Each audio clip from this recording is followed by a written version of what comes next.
તો વધુ સમાચારમાં વાત કરીએ તો અમદાવાદના નિકોલ વિસ્તારમાં આવેલ સમજન વર્ચના નગરમાં ગટર ઉભરાતા સ્થાનિકોમાં ભારે રોષ જોવા મળ્યો। તો દૂષિત પાણી છે તે ભારે રીતે પ્રસર્યું છે। નિકોલ વિસ્તારની એક સોસાયટીમાં છેલ્લા કેટલાય દિવસથી ગટર ઉભરાતા ગંદુ પાણી રસ્તા પર પ્રસરે છે। પાણી અસહ્ય દુર્ગંધવાળું હોવાના લીધે લોકોને શ્વાસ લેવામાં પણ ભારે મુશ્કેલી પડે છે।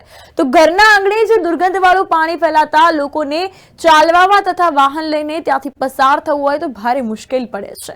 ઉપરાંત ગંદુ પાણી જમા થતા મચ્છરોનો ઉપદ્રવ ફેલાઈ રહ્યો છે, જેના લીધે ડેન્ગ્યુ, મેલેરિયા જેવા મચ્છરજન્ય રોગો ફેલાવાની પણ ભીતિ સેવાઈ રહી છે।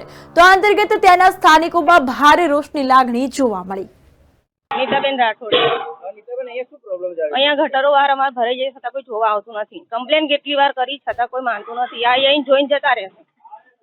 તમે જે કમ્પ્લેન કરી કોઈ અધિકારી અહીંયા જોવા આવે કે કોઈ આવ્યું નથી અહીંયા જોવા।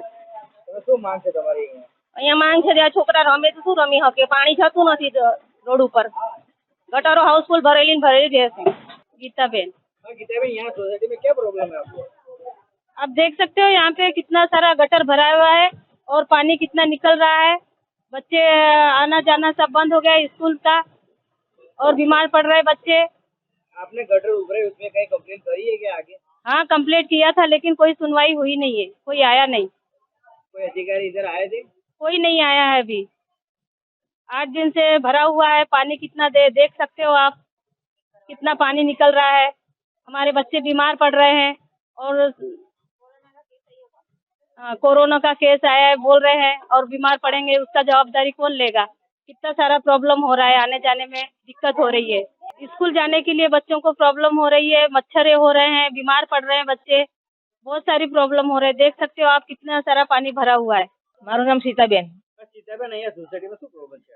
આ સોસાયટીમાં મહિનાથી પ્રોબ્લેમ છે કે ગટરો ઉભરાય છે। અમે અરજી આપવા જાય છે તો ત્યાં કોઈ અમારું કોર્પોરેશન વાળા સુનતા નહીં। કેટલી વખત તમે અરજી કરીને ક્યાં ક્યાં અરજી કરી? અમે લીલાનગર અરજી કરી, પછી વિરાટનગર કરી તો અમારું કઈ સાંભળતા નથી અને ગંદકી ફેલાઈ ગઈ છે। અમે છોકરાઓ બીમાર થાય, કોલેરા થાય, જવાબદારી કોની? તમારી સરકારથી શું માંગ છે હાલ? અમારી સરકારથી માંગ છે કે અમારી સોસાયટીમાં સુધારો વધારો કરે, આ ગટરો ઠીકઠાક કરે। ગટરનું જે હાલ દુર્ગંધી પાણી જે વહ્યું છે એ વિશે આપ શું કહેવા માંગો? સાફ કરી જાય એમને, અમે અરજી નોંધે સાફ કરવા જ આવવી પડે ને એમને। મચ્છર થાય, બચ્ચો કો કાતે, કોઈ આવ્યું જ નથી।